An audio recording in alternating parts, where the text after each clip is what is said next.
Hello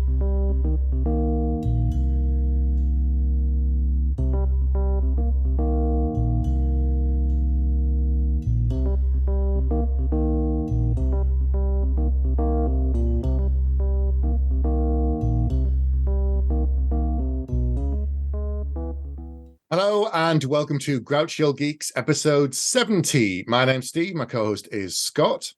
Hello. We're back for a Christmas special. Ho, ho, ho, it's the end of 2022. What a year it has been. Lots going on, but we're not here to talk about that. We're to talk about fun stuff and geek genre, TV, film and stuff, basically. Exactly. So, what news, Scott, in the world of geekdom? So not a whole lot, to be honest. So I've been doing this ridiculous thing where I'm trying to watch, and don't ask me why I'm doing this because there's no adequate explanation. Okay. I'm trying to watch a Christmas film every day in December in the run up to Christmas. Okay. Which is, I'm just not a Christmassy person, and be clear for me. Let me be clear. I'm not watching, Elf or Die Hard. I'm watching the really crappy Hallmark movies. Right. So I'm really going for it in a big way. However, and I've watched one of them, but not both of them. Something that I noticed is that there are MCU Christmas specials out. So there's a Hawkeye one, and I've not seen the Hawkeye one. I didn't know that one. But I've seen the Guardians of the Galaxy one. I've also seen the Guardians. I didn't know there was a Hawkeye special. Oh, okay. I believe there is, yeah. I'll have to go and look for that one. What did you think of the Guardians? No spoilers. Yeah. But I found the special guest in it that they had. Yeah. Really funny. I really like it when you have people in things like this playing themselves. They're not playing a character. It's a version of themselves. Yeah. And I really like that bit of it. It was notable how little of Chris Pratt's time they had in it. Like he was there right at the start and right at the end. And then through most of it was Gamora and Dave Bautista. I can't remember his character's name. But Drax. But I enjoyed it. I thought it was good. Is that because he's busy on other things? Is that why they had so little of his time?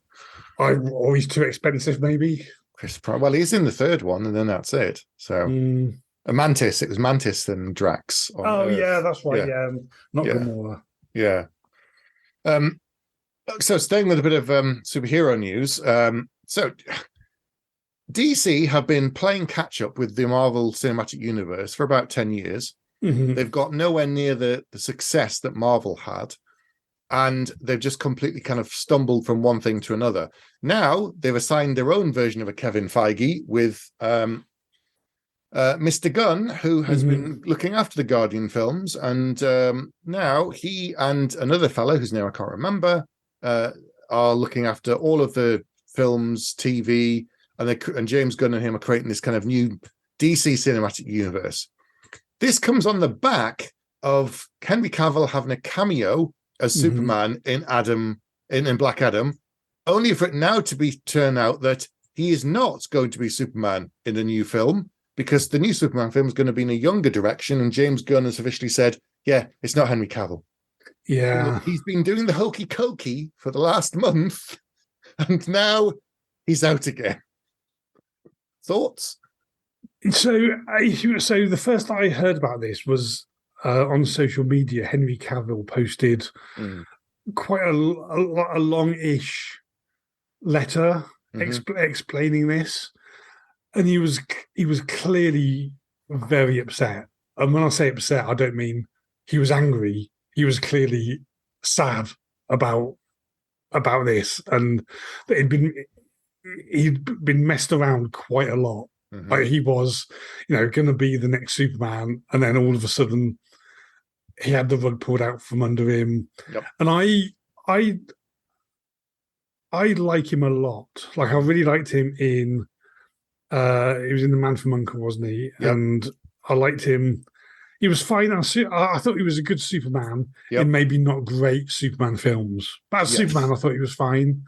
I thought he was great in The Witcher, and that really improved my perception of him as an actor.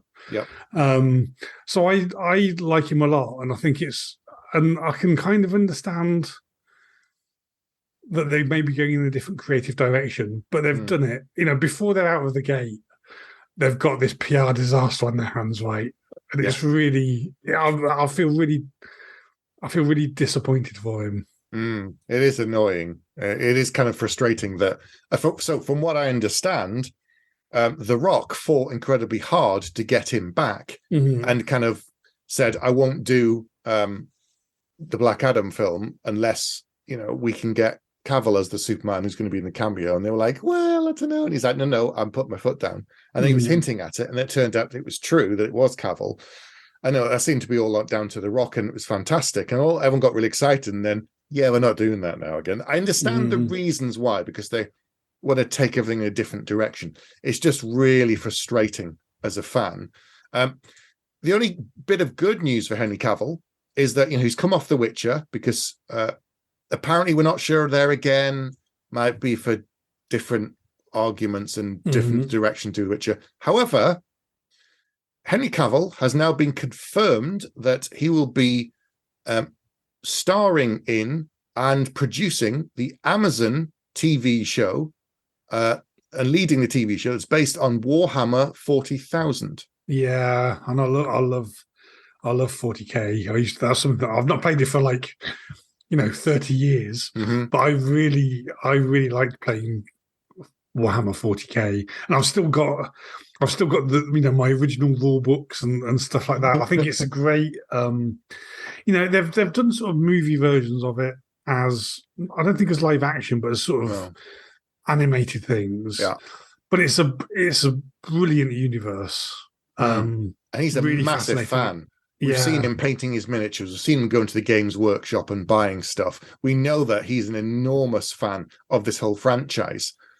So the fact that he's going to be in the show and he's going to be producing it, which is that's fine. He's got plenty of other shows and plenty of other opportunities, and Amazon have got so much money they're pouring into it, and they bought the rights for this. So it's disappointing that he's not going to be Superman, but this is exciting that in probably a couple of years we'll see him leading a new TV show that'll start, developing now. So it's a wait and see for him. He's not going anywhere. Yeah, and it's disappointing, especially for him, that he's not going to be Superman. But he's clearly, he's going to be somebody that's guaranteed to land on his feet. Right? He's not going to. Nope. That's not the end of his career. No, he's a leading man. Really is. If DC don't want him, then that's DC's problem, not his problem. Yes, definitely. And it's really going off topic here potentially, but when the MCU started up. They weren't doing, because they'd sold them all, right? But they weren't doing Spider-Man. They were doing what at the time was relatively obscure superheroes like Iron Man and Thor. We might know them and have read the comics, but they're not super famous. Black Panther, what's that? Black Panther, no one knew. Everyone's like, "Oh, I knew." No, you didn't. Nobody knew who Iron Man was or Black Panther outside comic book fans, and nobody cared until now. But DC have continued to have this unhealthy obsession with Batman, Superman, and Wonder Woman, and it's not doing them any favors. No, the TV series for the last 15, even 20 years, going back to Smallville, has been phenomenally successful. To the point at one stage we had Arrow, Flash, Supergirl, Legends, and then another show, I can't remember what it is now, on the air at the same time. And they've had a number of other spin-offs and more spin-offs. But it started so many years ago with Smallville. So TV-wise, Superman and Lois, which is going now, it's brilliant. They've been doing great in animated stuff. They've done some good things. But films, they've not pulled it together in the same way. So hence the kind of reset, which makes sense to me. Anyway, what other news have you got? I've got two other bits. So this is maybe non-news, but it's hard to. I can't think of something that at the time was the absolute highest grossing film that had ever existed, that has fallen into such obscurity as the Avatar film, James Cameron's Avatar. And it's due out in a couple of days' time, I think. Yeah, even tomorrow, I think. It's hard to imagine. And he's filmed, I don't know, 4 films back to back that have got a combined budget of something ridiculous, like $1 billion. And I think it's hard to overestimate the level of apathy that seems to exist about this film. I've got no desire to see it at the cinema. Wow, I was actually looking. So it turns out that for all of the Marvel, since Disney Plus has existed, for all of the cinematic Marvel films that came out, they end up on Disney Plus somewhere between 47 and 70 days after it's released at the cinema. Right. So come mid-Feb, we're going to be able to watch it at home. And I can't imagine that many people are going to go to the effort of going to the cinema to see it. I don't know how the numbers are going to be, but it's because it's taken so long. I think it's 10 years, isn't it? Since 2000 more. It's 2009 it came out. Oh my God. I know why. I know it's just, but even so, the amount of time. So hang on. So global opening weekend, the tally currently stands at $435 million. So it's done okay, but given that they say you've got to take the budget and double it, and that covers PR and promotion and everything else. If the budget was $700-800 million, it's going to have to make like a couple of billion before it breaks even. I think it's hard to say because he has gone out and filmed. I think Avatar's 2 and 5. No, he's done 2 and 3 together, and then if they do well, he'll do 4 and 5 together because he's got the. So hang on. So Avatar: Way of the Water apparently cost $350 million to produce, and then millions more to market. So let's say 700 million. It's currently at 435. I think it's going to make its money back again. I think it's going to break the billion. But even so, like you, I'm thinking I wouldn't mind seeing it, but like, do I really want to go back to the cinema? I haven't been since the pandemic started. I haven't gone back yet for a film, and I'm thinking, I don't think. Yeah, you have. You went to see June. That was during. That was kind of like. Okay, I know. Technically, it's kind of over, but it's not really over at the moment. But that was the only film I've been, and we wore masks half the time. And apart from that, I haven't seen anything. And I'm thinking, is this the film that's really going to make me want to go back? And I don't think it is. I think I'd rather go and see The Whale with Brendan Fraser at the cinema than this. Don't know what that says about me, but there you go. Anyway. That was my last piece of non-news. That Avatar is coming out. The main component of this next story is pure irony. Let's just... Brilliant. It's just... Have you been watching the new TV show on Netflix called Blockbuster? No, and I've not. So we actually dumped Netflix a little while back, right?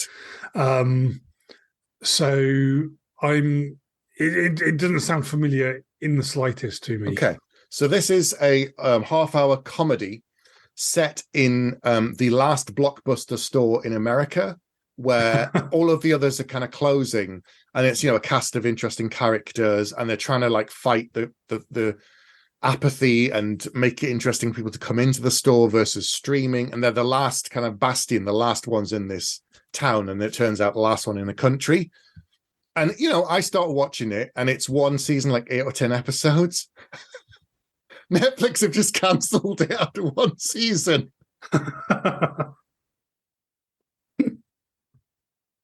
I'm sure they didn't really kind of see that the irony of the whole thing, that it didn't do that well about the last Blockbuster, so they just cancelled it in favor of streaming. When they even mention it in the first like couple of episodes, someone says, "Oh, I could just watch so and so." There's like 4 of those films on streaming service. Like, no, but you get the customer service here, and like people don't care. It's just been cancelled. That is brilliant. It's like they've cancelled blockbusters twice, right? They've cancelled the TV show, yeah, but that was after they cancelled just the reality of blockbusters existing. Yeah, it's hilarious. So hilarious. Anyway, my other quick bit of news is something that we're both invested in.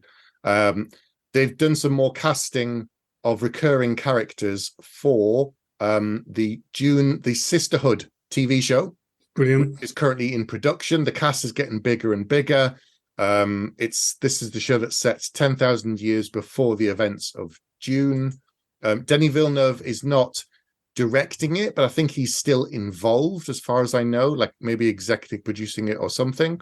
Is currently filming in Hungary and went into production in November this year.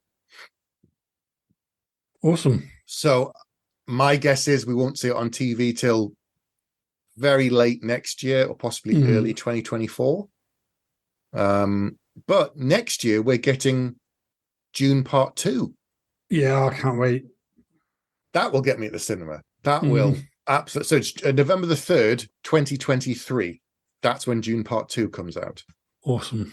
So I will be there going to see that. But the fact that they're still progressing with the TV show is fantastic. It makes sense, actually. We'll get Part 1 of the film, Part 2 next year, and then the TV show in 2024. I think that probably will work out quite well with the length of time for production and everything and pre-production. But yes, I'm looking forward to that. And I guess we'll have any more news and prequels and clips when we get it. But yeah, it's been an interesting year for TV and film, I think. Did you watch any of Rings of Power? I've watched all of Rings of Power and none of House of the Dragon because we don't have the streaming thingy that has House of the Dragon. Which have you seen? I've seen neither. Right. So I don't have. I have the capacity to watch Rings of Power on Amazon, yeah, but none of the motivation, which is fair, I would say. Right. The first couple of episodes are quite interesting. The middle is a slog in tediousness, and then the last 2 are a little bit more interesting. But equally, they're just so irritating and annoying that I just thought I have actually wasted my time with this series. This is apparently House of the Dragon, which is quite good, but I don't know. Some people have said it's kind of like what we had before and haven't really evolved. So I don't know. I seem to have reached a point where the benefit that I get from these things existing is less watching them than it is seeing people that I like on YouTube talking about them. The drinker. That's exactly what I was thinking about. And I may or may not, I could watch a show and love it, but I haven't seen the show. So I can't comment on how good or bad the show is, but I think the entertainment value that I've got from watching the critical drinker talk about it on YouTube is well worth $1 billion that they spent on it. Apparently it's done fairly well for Amazon, and they're going ahead with the second season. But I think they've switched filming locations, but I'm not sure. So, yeah, I don't know. I'll get to House of the Dragon at some point, but there again, it's not something that's going anywhere. They're going to do seasons and seasons of it, so I don't need to worry about it disappearing like Blockbuster. Right, let's crack on with the main feature.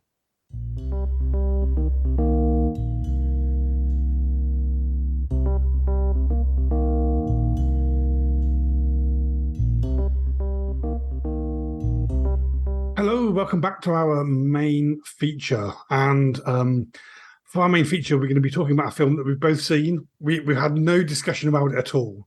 So who knows what opinion we've got of it? We certainly don't.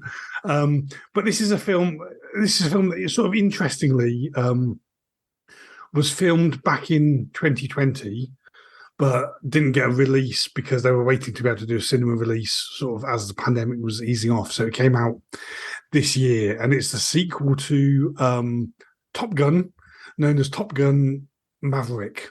And I saw it at the cinema, and you saw it much more recently than that, didn't you, Steve? Yeah, actually, I did see it at my local cinema. Yes, I forgot. Oh, okay. So, yeah.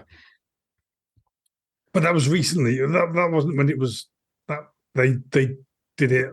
Like No, my local cinema will show stuff like after it's been out at the big cinemas, and it was like, yeah, mine. I've got a little one that does that too. So it was like Right. It wasn't the big giant megaplex screen that he gets them originally on. But yes, so it was. So the original film came out in 1986, just to date it, which is kind of ridiculous that it's that it doesn't feel like it was that long ago. I kept thinking, it's like 95, 96 or something. It's like, no, it was 1986. And like, oh dear. So here's the question: Were you crying out for a Top Gun sequel? No, and I thought it was a terrible idea. I thought it's the original Top Gun. I thought was okay. It's very, very much a product of 1986. Like it's very, the music, the set, just the way it's all done. I thought it was brilliant. So it's one of those things, and we can talk about what it's like in Maverick in a bit. But it's one of those things where I felt it was brilliantly filmed. Didn't really care about the plot.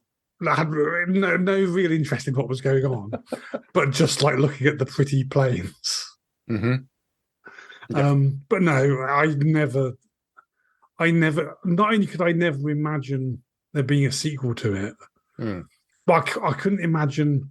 I can imagine some accountants in the company that owns the rights to it saying, "Oh, we should do a sequel." I was surprised that Tom Cruise was like, "Yeah, right." He's one of the few remaining almost guarantees pulls at the box office, I would say. There aren't many film stars now, like big movie stars, that if they're in a film, it's going to do fairly well 99% of the time. You've got someone like The Rock. He does most of his films do exceptionally well, baseline, and then anything good above that is bonus. Tom Cruise is another one. Tom Hanks is probably another one, but there aren't that many of them. And Cruise is ridiculous. I've seen some of the stunts he's been doing for Mission Impossible, the new ones. They're just, at his age, you're thinking that's ridiculous. He actually does it himself, and it's not green screen.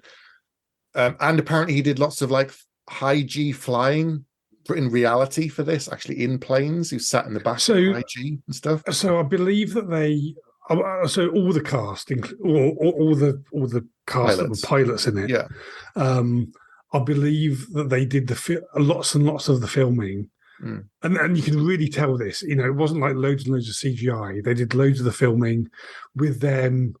So the planes that they're flying, the F-14s, there's a 1-seat configuration, there's a 2-seat configuration, right? And so they were sitting in the back seat of these planes, where there was obviously a real pilot at the front, it, but they were pretending that it was the 1-seater version, and they were in the pilot seat.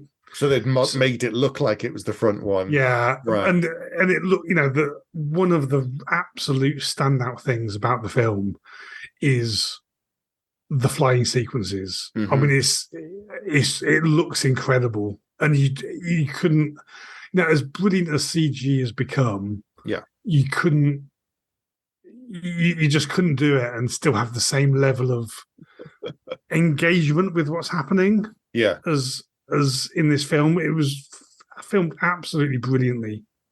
Yeah, it was phenomenal, and you believed. Yeah, because when they said, "Oh, Top Gun and Tom's going to go on the plane," I'm like, "Of course he is. Why wouldn't he? He's jumped off buildings. He's held his breath for 7 minutes underwater of Mission Impossible. He's thrown himself off all sorts of buildings and broken his ankle and all these things. Yeah, of course he's gone in a plane and gone to like 6Gs or whatever." I'm like, "Yep, yeah, I'm not surprised at all." But they got the cast in this, weirdly, in some ways, it felt like The Rock. You know where they got like loads of people in the Rock film, like Sean Connery and Ed Harris and loads of people turned up. In this, like, I kept going, oh, look, there's John Hamm. Oh, look, there is Ed Harris playing a general. Of course he's playing a general. And a bunch of other people like, I recognize that guy. And that's that so-and-so from so-and-so. And there's that guy. Oh, yeah. And there's Val Kilmer, which was a heck of a surprise. They got round it really well, I think. Yeah, they did. So obviously, for those who don't know, Val Kilmer had throat cancer, and then he had a tracheotomy.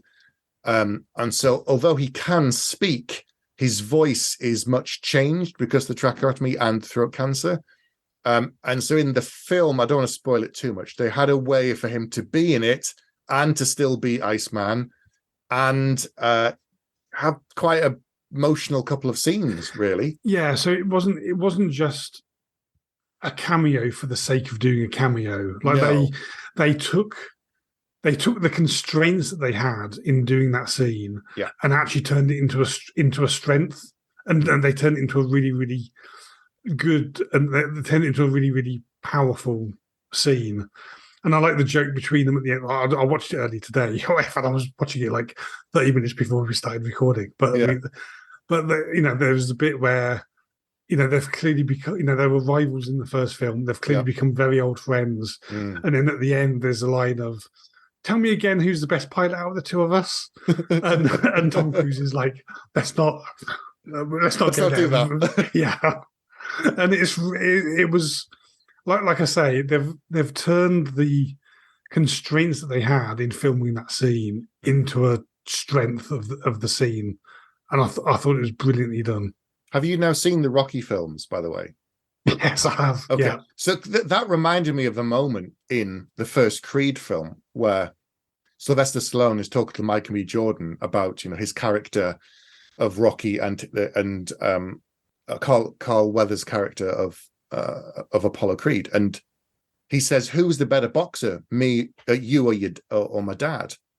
And you're expecting Rocky be like, well, obviously it was me, blatantly. And he doesn't. He goes, your dad was always the better boxer. And I was like, what? That completely floored me. And then when you had this moment like this again, he goes, who's the better pilot? And I was like,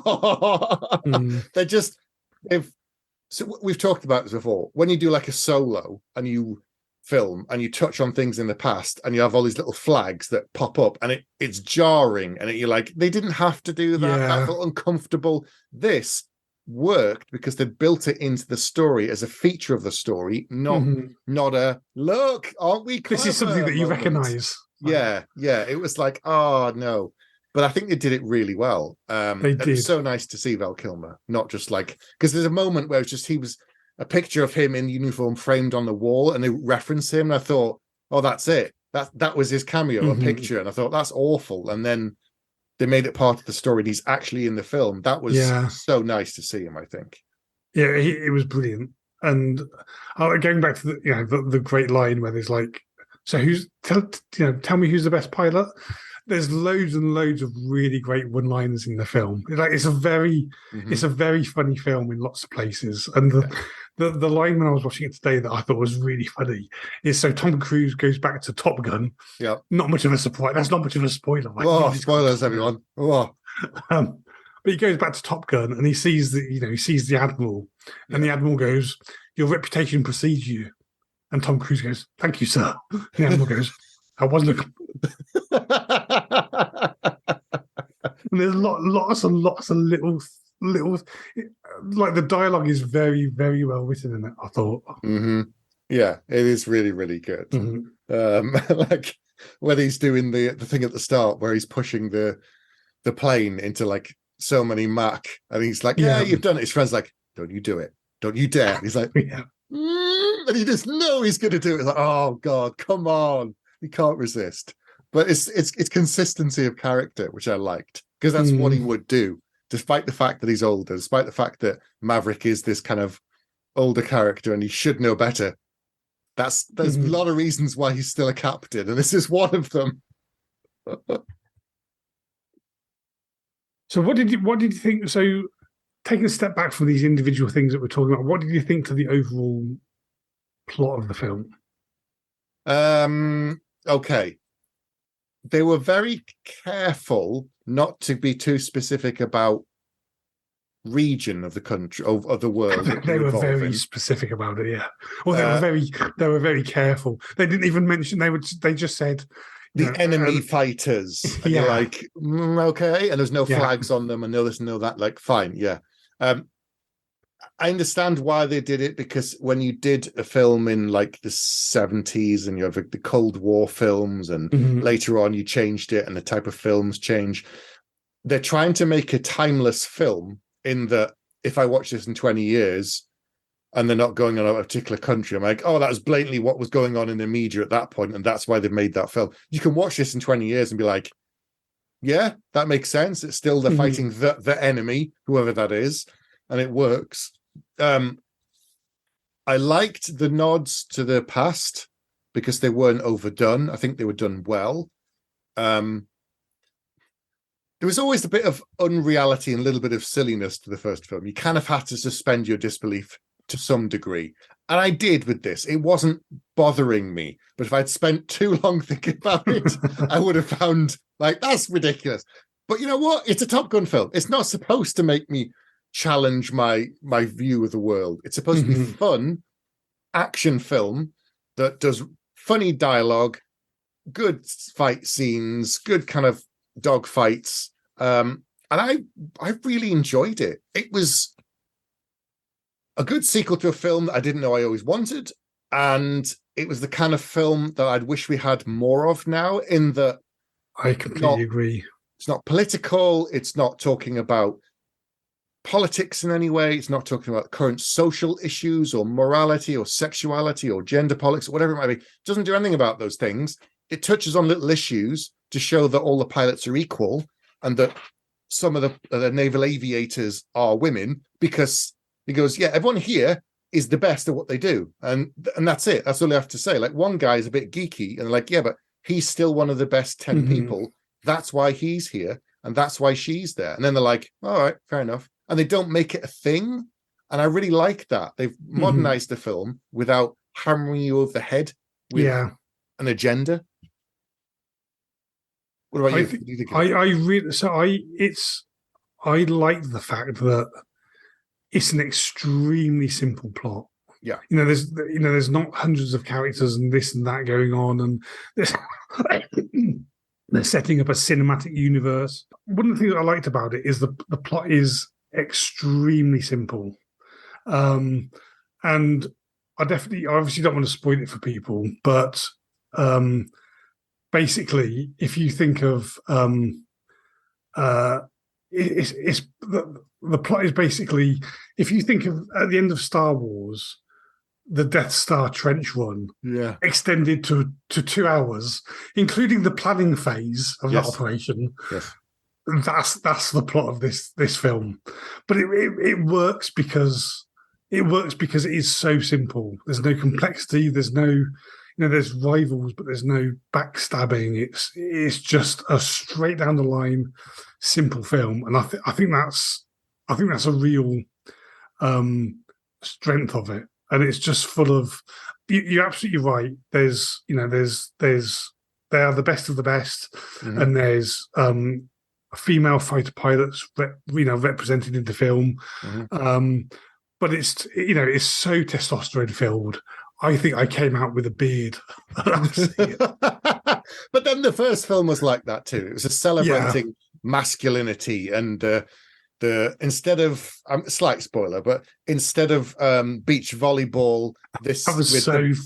This time it was beach football, and it was slightly less homoerotic this time because there was more of a mix and less kind of butt slapping and half naked men in very tight shorts jumping around and stuff. It was still a bit. There's less so of that today this time around, but still, as you say, a lot of testosterone flying. I found that scene on the beach really funny because they were clearly parodying themselves by doing that. Yeah, and I just thought it was great that they did it.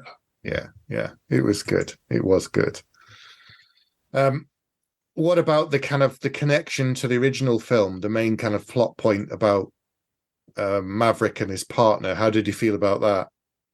So I thought, they sort of had to do it, because if they didn't do it, then there would have been almost no connection. The only connection to the original film would have been Tom Cruise, right? Yes. If they didn't do that. But I thought they did it really well. The fact that Goose's son, Rooster, That's the name as well. Brilliant. Yeah.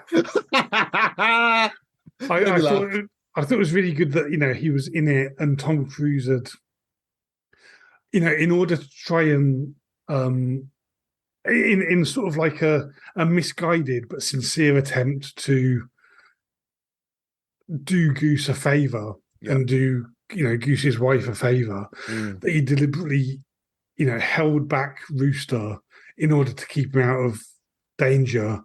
But Rooster is as ambitious as as Anthony Edwards was, or Tom Cruise was and still is, and resented that. And it felt like a very grounded but very real conflict. Yeah. And I liked that dynamic between them. That it wasn't a contrived dynamic, but it came very. It felt like it comes very naturally out with the first film. And like you were saying earlier, that when lots of other films do callbacks to the past, they're just cramming stuff in order to say, look, here's some stuff that you recognize. Isn't that cool? But this felt like it was necessary and grounded, and it made sense. It made sense that Rooster wanted to follow in the footsteps of his father and ended up in that situation. And it made sense that Tom Cruise held him back, like I say, out of a sincere but misguided belief that he was doing the right thing, because he felt responsible for the death of the guy's father. Yeah, I thought it was very nicely done. Yeah, there again, it felt organic. It felt natural. The fact that this film has been so long in coming, I'm sure they've had attempts in the past where they've tried to do a version and they've taken the script to Tom Cruise and he's gone, no, I don't feel it. I'm very confident. I put money on the fact that they've been trying to do this several times, and that there is no Top Gun film without Tom Cruise. So the script had to be right for him to want to do it. I mean, there again, he's not short of films. He's not short of money. He's not short of projects. If it's something good and they could come to him with a good Top Gun film, like if someone says, do Days of Thunder 2, and he goes, well, really? And they come with a brilliant script, he might do it. But, it had to be right. And I think the writing on this film is so good, as you said, at touching all the right things in the right way, modernizing it, bringing things up to date. Some things haven't changed because they shouldn't, because the character is older, but he's clearly no wiser. He's still a smartass. He's still causing problems with authority. He still has lots of issues with, which is ironic given that he's in the military.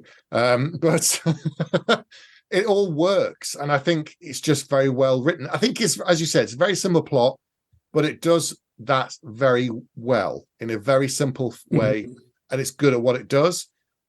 I don't really have any complaints about this film. Do you? No, I don't. I thought it was. I thought it was a truly exceptional film, and it was a truly exceptional film because they didn't try to throw everything, including the kitchen sink, into it. It was like I was saying before. It's a very, very basic story, but that's a strength of it and not a weakness. Yeah. I think you can have modern stories with strong male action leads today that are not the kind of Cobra of the 90s with Sylvester Stallone and the Arnie and the Bruce Willis films. And I think you're getting more of it coming back with Jack Ryan or Reacher, which is one of the best TV shows I've seen in a long time with Jack Reacher, because he's so good. It's modern, and yet, they've updated it. And he's still a fantastic character. So I really enjoyed Top Gun Maverick. If you like the first one, you like that kind of high action film, you can just sit back and have a good time, then I think it's a great film to watch. And if you can see it on a cinema like we did, like a big screen, it's worth it, just the kind of surrounding atmosphere you get on a big screen.